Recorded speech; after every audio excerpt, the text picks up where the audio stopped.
বলছেন ওয়া ইবাদুর রহমানিল্লাযীনা ইয়ামশুনা আলাল আরদ, দুনিয়ার বুকে কোন মানুষ যখন চলাফেরা করবে তার যেন অহংকার না থাকে। তার কি না থাকে?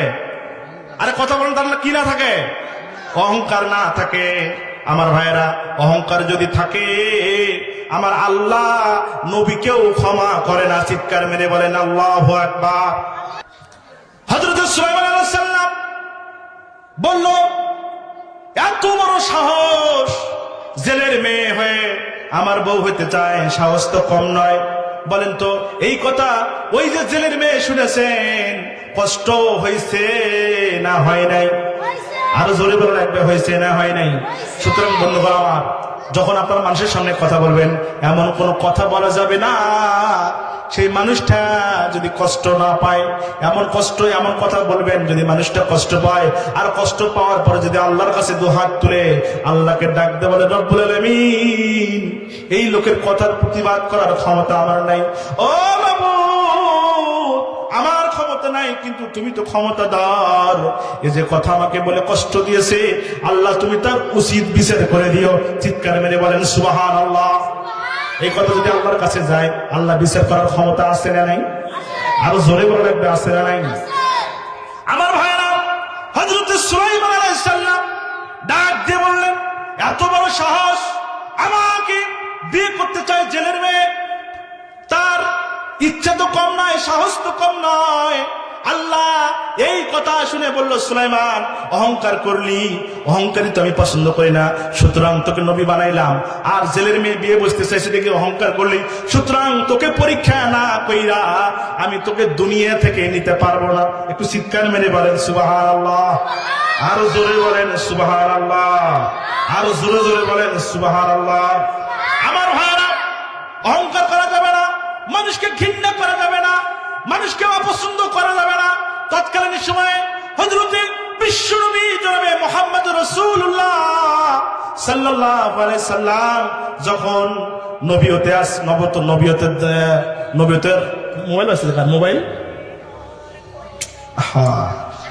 আমার ভাইরা, নবিয়তের চেয়ারে যখন বসেছে, নবিয়ত যখন আল্লাহ তাআলা দান করেছেন, ওই সময় আল্লাহ সুবহানাহু ওয়া তাআলা যাকে নবুয়ত দান করলেন, অসহায় মানুষগুলো ইসলাম গ্রহণ করলো। অসহায় মানুষদের ভিতরে একজন সাহাবী ছিল, নবীর আশেপাশে ঘুরতো, তার নাম ছিল হযরতে জুলাইবিব রাদিয়াল্লাহু তাআলা। কি নাম? হযরতে জুলাইবিব। কি নাম? হযরতে জুলাইবিব রাদিয়াল্লাহু তাআলার নাম ছিল। হযরতে জুলাইবিব আলাইহিস সালাম, হযরত জুলাইবিব রাদিয়াল্লাহু তাআলা আনহু একদিন বিশ্ব নবী এরকম মিটিং বসাইছে, হযরত জুলাইবিব সেখানে যা হাজির হয়েছে। হযরত জুলাইবিব রাদিয়াল্লাহু তাআলার পরনে কোনো কাপড় নাই, উস্কো খুস্কো চেহারা, খানা নাই, মানুষ খায়া যেগুলো ফেলে দেয় সেগুলো খায়, নবীর আশেপাশে ঘোরাঘুরি করে, পরনে কোনো কাপড় নাই। বিশ্ব নবী ডাক দিয়ে বলল, জুলাইবিব রে, তোর কি বিয়ে করতে মন চায় না? একটু জোরে বলেন সুবহানাল্লাহ। আরো জোরে বলেন সুবহানাল্লাহ।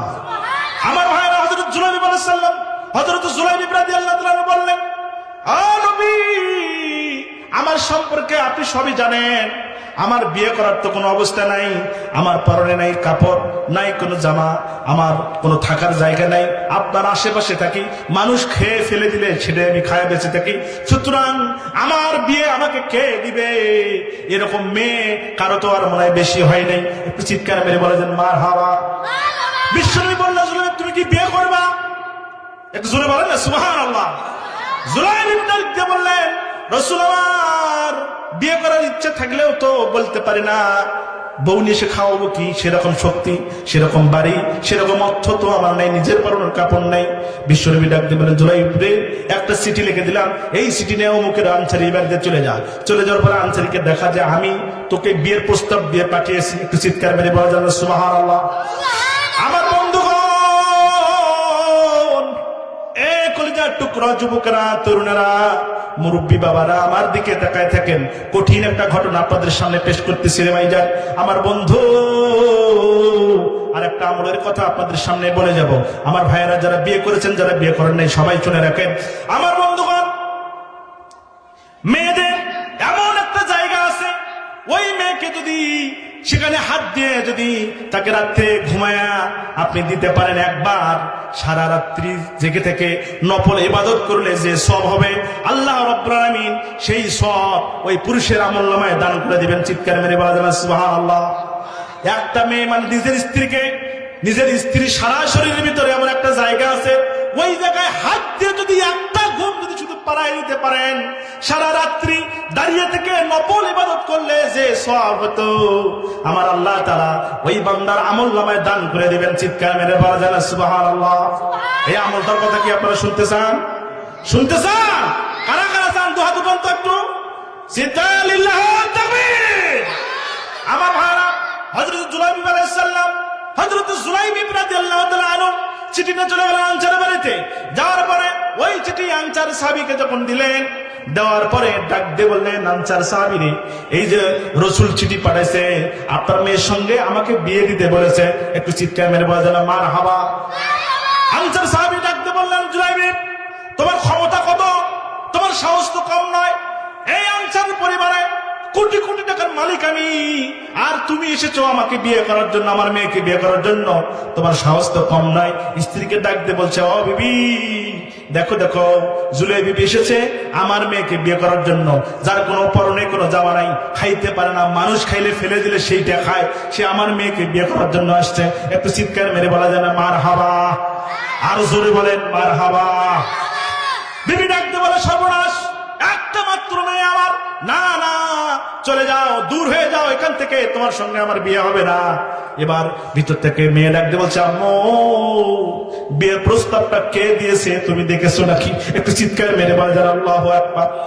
ডাকতে বলে, আব্বু গো, ও আমার আব্বা, চিঠি কে দিয়েছে? সেদিকে দি তোমার লক্ষ্য নাই। এ বাবা, ও আমার মা, আমার আম্মু, এই যে বিশ্ব নবী নিজে চিঠি দিয়েছে বিয়ের প্রস্তাব দিয়ে। আম্মু গো, খবরদার খবরদার, তাকে তোমরা ফেরত পাঠাইও না, তাকে বের করে দিও না, আমি এই বিয়েতে রাজি আছি। একটু চিৎকার মেরে জানা সুবহানাল্লাহ। আমার ভাইরা, মেয়ের কথা শুনে আনসারী সাহাবী রাজি হয়ে গেলেন। রাজি হওয়ার পরে ওই দিনে তার বাসরাত্রিতে চলে গেছেন জুলাইবিব রাদিয়াল্লাহু তাআলা আনহু। ইতিমধ্যেই খবর এসেছে, ডাক দিয়ে বলছে, কে আসো নবী সৈনিকেরা, রেডি হয়ে যাও, যুদ্ধের জন্য রেডি হয়ে যাও। বিশ্বনবী ডাক দিয়েছেন, যুদ্ধের ময়দানে ঝাঁপিয়ে পড়া লাগবে।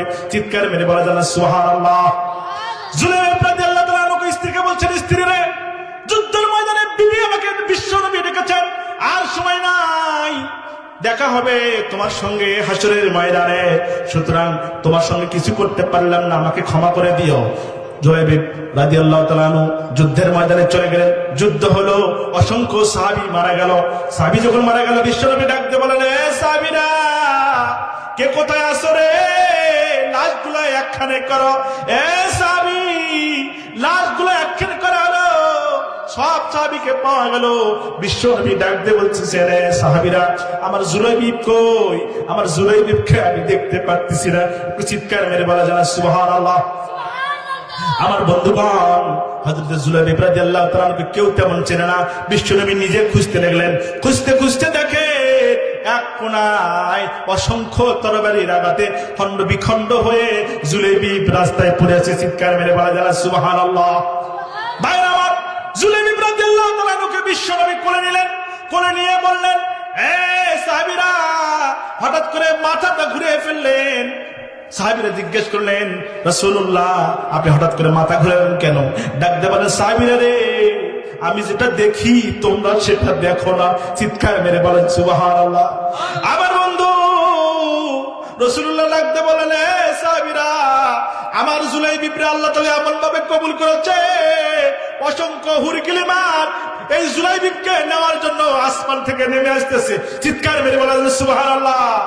এ বন্ধু, এই ঘটনা আপনাদের সামনে বলার কারণ, কোন মানুষকে কখনো অবহেলা করবেন না, অপমান করার চেষ্টা করবেন না। কালো হোক, ল্যাংড়া হোক, খোড়া হোক, কিছু হোক, সে যদি আল্লাহর কাছে দামি হয়ে যায়, আল্লাহ যদি তাকে ভালোবাসে, তাহলে আল্লাহ তাকে জান্নাতের উচ্চ মাকাম দান করে দেওয়ার ক্ষমতা বলেন আছে না নাই? আরো জোরে বলেন আছে না নাই? আমার বন্ধু, এবার হযরত সুলাইমান আলাইহিস সালাম যখন এই কথা বললেন, আল্লাহ তাকে পরীক্ষা করতে চাইলেন যে পরীক্ষা ছাড়া তোমাকে দুনিয়া থেকে নেব না। মনে আছে? আর জোরে বলেন মনে আছে তো? আমার বন্ধু, এইভাবে হযরত সুলাইমান আলাইহিস সালামকে আল্লাহ পরীক্ষা করবেন। অসংখ্য জিন, পাখি, পরী, পৃথিবীর সমস্ত জিনিসের ভাষা বোঝার ক্ষমতা আল্লাহ তাআলা তাকে দিয়েছিলেন। একদিন হঠাৎ করে হযরত সুলাইমান আলাইহিস সালাম, সব নবীর একটা করে মুজিজা ছিল, চিৎকার মেরে বলেন সুবহানাল্লাহ। আমাদের বিশ্ব নবীর মুজিজা ছিল অসংখ্য মুজিজা, চিৎকার মেরে বলেন সুবহানাল্লাহ। আমার ভাইরা, বিশ্ব নবীর মুজিজা কি ছিল? আঙ্গুল দিয়ে ইশারা করে চন্দ্র দ্বিখণ্ডিত হলো, পাথরের সাথে কথা বললে পাথর কথা বলে দিত, এইরকম রসুল যদি ঘুমতো এটাও তার মুজিজা, ইবাদত হয়ে যেত। পায়খানা করলে পায়খানার ঘ্রাণ আসতো, পোশাক করলে পোশাকের ঘ্রাণ আসতো, যেদিক দিয়ে যাইতো সারা শরীরে খালি মুজিজা আর মুজিজা, চিৎকার মেরে বলা যায় সুবহানাল্লাহ। হযরত সুলাইমান আলাইহিস সালামের একটা মুজিজা ছিল আংটি। কি? আহা, কথা বলে না কি? আংটি। আংটি তার মুজিজা ছিল। ওই আংটি তার হাতে থাকতো, আল্লাহ তাআলা দুনিয়ার পাগল বানায় ফেলতো, চিৎকার মেরে বলা যায় সুবহানাল্লাহ। হযরত সুলাইমান আলাইহিস সালাম ওই আংটিটা একটা জিনকে, মানে জিন ছিল তার পাহারাদার, ওই একটা জিনকে ওই আংটিটা খুলে বাথরুমে ঢুকছে। কোথায়? আর কথা বললে কোথায়? আমার বন্ধুগণ, আল্লাহ বলছে আংটিতে সব জায়গায় যেতে পারবে, কিন্তু টয়লেট বাথরুমে ঢুকতে পারবে না, চিৎকার মেরে বলা যায় সুবহানাল্লাহ। ওই জিনের নাম ছিল আসিফ বিন বরখিয়া। ওই আসিফ বিন বরখিয়ার হাতে আংটিটা দিয়ে হযরত সুলাইমান পয়গম্বর যখন বাথরুমে ঢুকেছে, ডাক দিয়ে বলছে, খবরদার আসিফ বিন বরখিয়া, এখান থেকে কোনো দিকে তাকাবি না, আমার এই আংটিটা ধরে থাকবি, আমি আসার পর তুই আমাকে আংটিটা দিবি। একটু চিৎকার মেরে যাবেন সুবহানাল্লাহ, আর জোরে বলা যায় না সুবহানাল্লাহ। আমার ভাইরা, আংটিটা আসিফ বিন বরখিয়ার হাতে দিয়ে হযরত সুলাইমান পয়গম্বর যখন টয়লেটে ঢুকছে, কিছুক্ষণ পর শয়তান সুলাইমান আলাইহিস সালামের রূপ ধারণ করে আসিফ বিন বরখিয়াকে বলতেছে, এ আসিফ বিন বরখিয়া, আংটিটা আমাকে দে। একটু চিৎকার মেরে বলা যেন মারহাবা, আর জোরে বলেন মারহাবা। আংটিটা শয়তান নিয়েছে, শয়তানের নাম কিতাবের মধ্যে আসছে, তার নাম হলো সকরা। কি নাম? আর জোরে বলেন। আমার ভাইরা, ওই সকরা আংটিটা পরেছে। আংটিটা পরার পরে সকরা ডাক দিয়ে বলছে, আসিফ বিন বরখিয়া রে, আমি এলাকায় খবর নিয়ে দেখলাম আমার মতো নকল একটা সুলাইমান আছে। একটু চিৎকার মেরে বলা যায় মারহাবা।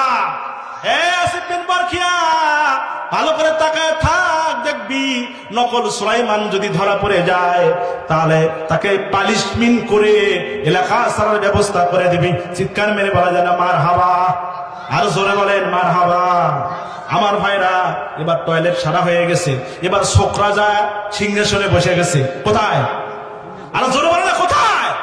খেলা কার? আহা, কথা বলা, খেলা কার? আল্লাহর খেলা শুরু হয়ে গেল। ছোকরা এবার সিংহাসনে বসলো। টয়লেট থেকে সুলাইমান পয়গম্বর বেরিয়ে এলেন। আসার পরে সুলাইমান পয়গম্বর বলছেন, আসিফ বিন বরখিয়া, আংটিটা আমার দে। বলছে, আপনি কে? বলছে, আমি সুলাইমান। আহা, এই এখনই তো এই কথা বললেন, নকল সুলাইমান আসবে, মারহাবা বলবেন না? আর জোরে বলেন না মারহাবা। আসিফ বিন বরখিয়া বলছে, এখনই তো পয়গম্বর বলে গেলেন যে নকল সুলাইমান আসবে, সুতরাং তুই তাহলে নকল সুলাইমান। এই কথা বলে সুলাইমান পয়গম্বরের এমন পিটান পিটাইছে, পিটাইতে পিটাইতে একবারে আধা মরা করে ফেলছে। চিৎকার মেরে বলা যায় না নাউজুবিল্লাহ, আর জোরে বলেন নাউজুবিল্লাহ। এলাকা থেকে অন্য এলাকায় ফেলে দিয়ে এসেছে। যাওয়ার পরে ওই এলাকার লোকজনটাকে ডাক দিয়ে একটু সুস্থ করছে। ডাক দিয়ে বলছে, কে তুমি? বলছে, আমি সুলাইমান পয়গম্বর। কি বলছে? আর জোরে বলেন কি বলছে? বলছে, আমি সুলাইমান পয়গম্বর। ডাক দিয়ে বলছে, তুমি সুলাইমান পয়গম্বর? রাজ্যে ঘোষণা হয়ে গেছে নকল সুলাইমান এসেছে, আমাদের সুলাইমান তো সিংহাসনে বসে আছে, আর তুমি সুলাইমান পয়গম্বর দাবি করো। না না, তুমি বাদশা সুলাইমান নয়, তুমি নকল সুলাইমান। এই কথা বলে এলাকার লোক গণপিটে নিয়ে দিয়েছে। একটু জোরে বলেন নাউজুবিল্লাহ, আর জোরে বলেন নাউজুবিল্লাহ। খেলা কার? আর জোরে বলেন। আমার ভাইরা, এইভাবে পিটুনি চলছে। পিটাইতে পিটাইতে ওরা করছে কি? পিটাইতে পিটাইতে একটা নদীর ঘাটে সুলাইমান পয়গম্বররে ফেলে রাখছে। আমার বন্ধুগণ, ওই এলাকায় জেলেরা মাছ মারত। কিতাবের ভিতরে, ইতিহাসের ভিতরে লেখা হয়েছে যে প্রায় সন্ধ্যা নয়, আসরের পরে মাগরিবের ঠিক আগ মুহূর্তে এক জেলে দেখেন সুলাইমান পয়গম্বর পড়ে আছে। হযরত সুলাইমানকে সে মাথায় পানি টেনে দিয়ে ঘষে ঘষে তুলছে।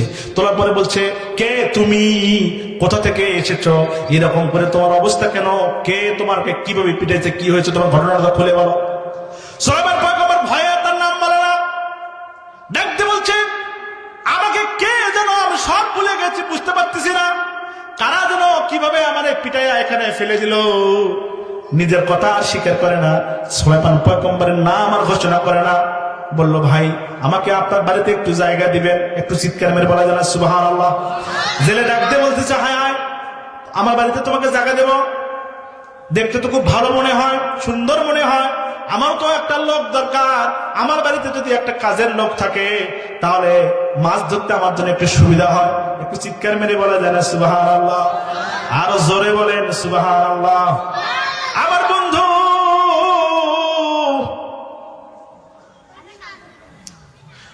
সুলাইমান আলাইহিস সালামকে জেলে নিয়ে গেলেন বাড়িতে।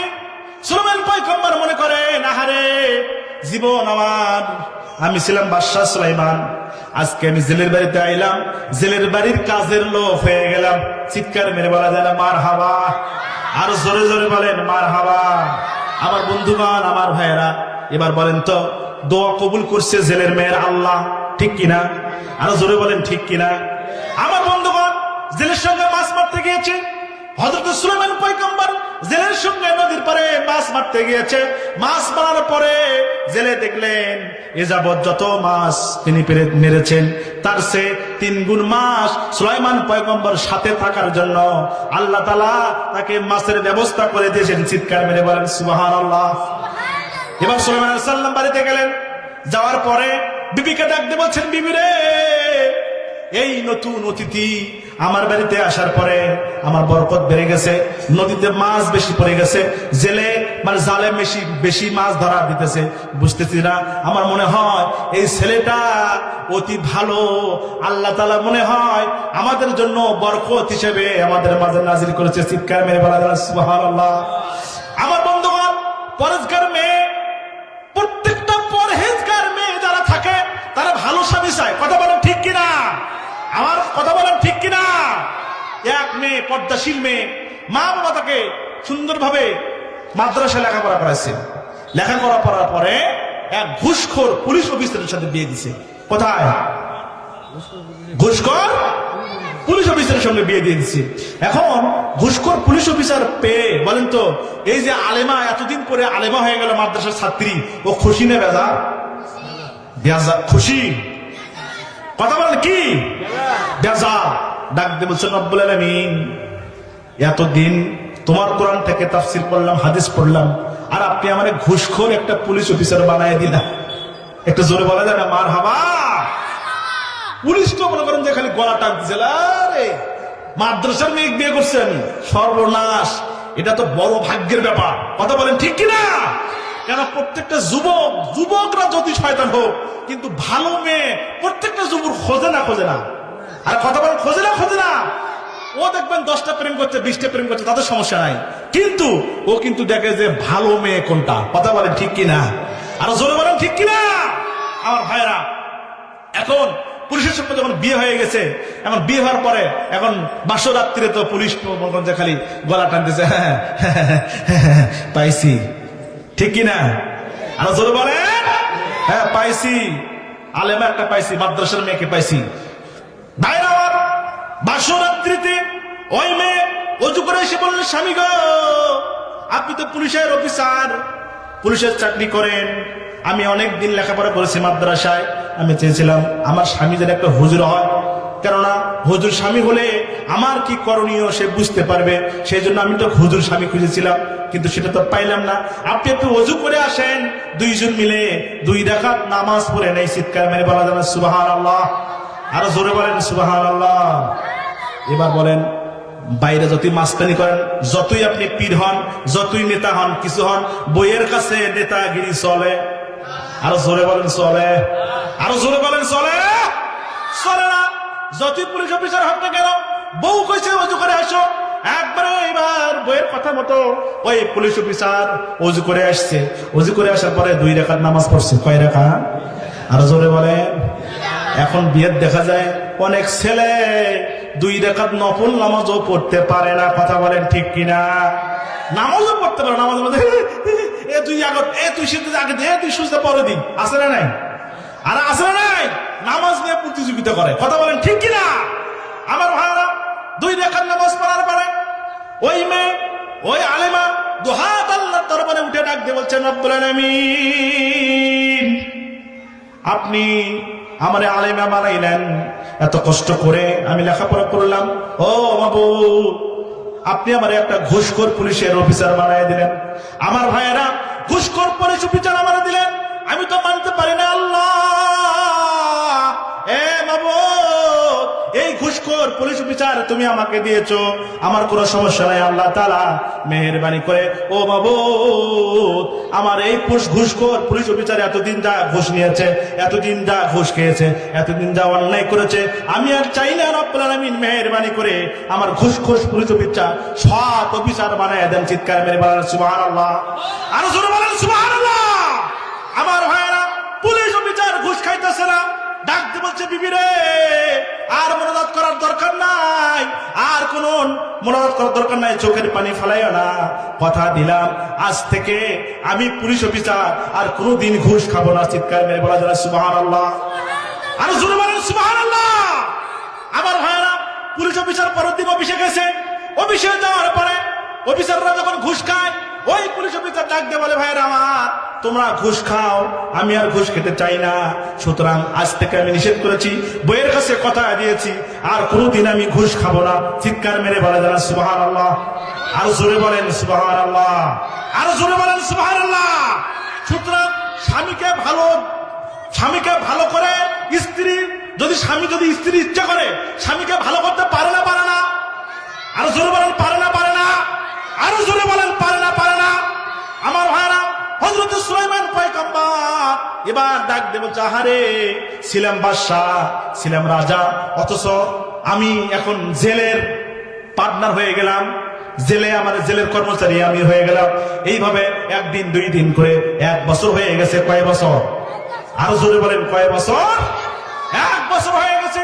হঠাৎ করে জেলে ডাক দিয়ে বলতেছে, ওই আমার সঙ্গী, তোমার আমি একটা কথা বলতে চাই। বলো কি কথা? বললো, এ সঙ্গী, তোমার কথাটা বলতে চাই, সেটা হলো তুমি কি বিয়ে করতে চাও না? একটু জোরে বলেন সুবহানাল্লাহ, আর জোরে বলেন সুবহানাল্লাহ। ডাক দিয়ে বলছে, বিয়ে করতে চাই, মানে আমার তো বাড়ি ঘর কিছুই নেই, বিয়ে কাকে করবো? জেলে ডাকতে বললেন, এ পথিক, আমার সঙ্গী রে, আমার একটা মেয়ে আছে বাড়িতে। চিৎকার মেরে বলা যায় সুবহানাল্লাহ। পথিক ডাকতে বলে, সুলাইমান পয়গম্বর, জেলে ভাই, আপনার বাড়িতে 1 বছর হলে আমি অবস্থান করতেছি, কই কোনদিন তো আপনার মেয়েটাকে দেখলাম না, কি ব্যাপার, আপনার মেয়ে কোথায়? আজ পর্যন্ত মেয়েটাকে আমি দেখি নাই। জেলে ডাক দিয়ে বললো, আমার একটা ঘরে মেয়ে আছে, ওই মেয়েটাকে আজ পর্যন্ত কোনো পুরুষ দেখতে পারে নাই। চিৎকার মেরে বলা যায় সুবহানাল্লাহ, আর জোরে বলেন সুবহানাল্লাহ। আমার ভাইয়ারা, আজ পর্যন্ত কোন পুরুষ আমার মেয়েটাকে দেখতে পারে নাই। আমার ঘরে একটা মেয়ে আছে, তুমি যদি চাও তোমার সঙ্গে আমি বিয়ে দিতে চাই। এবার বলেন, ঘরের পরিবার আছে, পরিবারের বেলা রাতের বেলা যায় ওই মেয়েকে, মানে স্ত্রীকে জেলেটা ডাক দিয়ে বলতেছে, বিবি রে, এত সুন্দর ছেলে পৃথিবীতে আর খুঁজে পাওয়া যাবে না, এই ছেলেটা অত্যন্ত ভদ্র এবং মেধাবী এবং আল্লাহ রহমত প্রাপ্ত। এই ছেলেটা যতদিন ধরে আমার বাড়িতে এসেছে ততদিন পর্যন্ত আল্লাহ সুবহানাহু ওয়া তাআলা আমাদের সংসারে বরকত নাজিল করতেছে। চিৎকার মেরে বলা যায় সুবহানাল্লাহ, আরো জোরে বলেন সুবহানাল্লাহ। আরে একটু মেয়েরা থেকে লুবি, ওই মেয়ে ডাকতে বললেন, জেলে ভাই, আমার স্বামী, প্রাণের স্বামী, আপনি কি বলেন? একটা পথিক যার কোন ঠিকানা নাই, বাড়ি নাই, তার সঙ্গে আমার মেয়েটাকে বিয়ে দিতে চাও? হবে না, হবে না, এরকম ছেলের দরকার নাই, আমরা ভালো একটা ছেলে পাইলে বিয়ে দেব। চিৎকার মেরে বলা যায় সুবহানাল্লাহ, আর জোরে বলেন সুবহানাল্লাহ। এবার জেলে মনে করছে যে মেয়ে কিভাবে ঠান্ডা করার একটা বুদ্ধি আমার আছে। বাজারে গিয়েছে, যাওয়ার পরে মেয়ের জন্য, মানে বইয়ের জন্য শাড়ি কিনছে। কি কিনছে? আর জোরে বলেন কি কিনছে? শাড়ি কিনেছে। আর আসার সময় মিষ্টি জর্দাতে একটা পান নিয়ে এসেছে। সুবহানাল্লাহ বলবেন না? আর জোরে বলেন সুবহানাল্লাহ। মিষ্টি জর্দাতে যখন পান নিয়ে এসেছে, আসার পরে রাতের বেলা বউকে শাড়ি পরাইয়া বলছে, ও বউ মিষ্টি আমার প্রাণের বিবি, এই পানটা তুমি খাও। খাওয়ার পরে যখন একই বিছানায় ঘুমাইছে, ঘুমানোর পরে ডাকতে বলে, বিবি রে, এরকম ছেলে কিন্তু খুঁজে পাওয়া যাবে না। এই ছেলে যদি হাত ছাড়া করো তাহলে কিন্তু ছেলে আর খুঁজে পাবে না। কথা বলেন ঠিক কিনা? আরো জোরে বলেন ঠিক কিনা? আরো জোরে বলেন ঠিক কিনা? বিবি ডাকতে বললো, ঠিক আছে, তোমার যদি পছন্দ হয় তাহলে করাও। চিৎকার মেরে বলা যাবে সুবহানাল্লাহ। মেয়েদেরকে এইভাবে আপনি আয়ত্তে আনতে পারবেন। আমার ভাইরা, বিবি ডাকতে বললেন, তোমার আয়ত্তে যদি থাকে বিয়ে পড়াই দেওয়ার কোনো সমস্যা নাই, তবে সাবধান, ছেলের একটু খোঁজ খবর নিলে ভালো হতো। স্বামীর কথা শোনার পরে, ওই স্বামীর কথা শোনার পরে স্ত্রী আর কথা বলে না।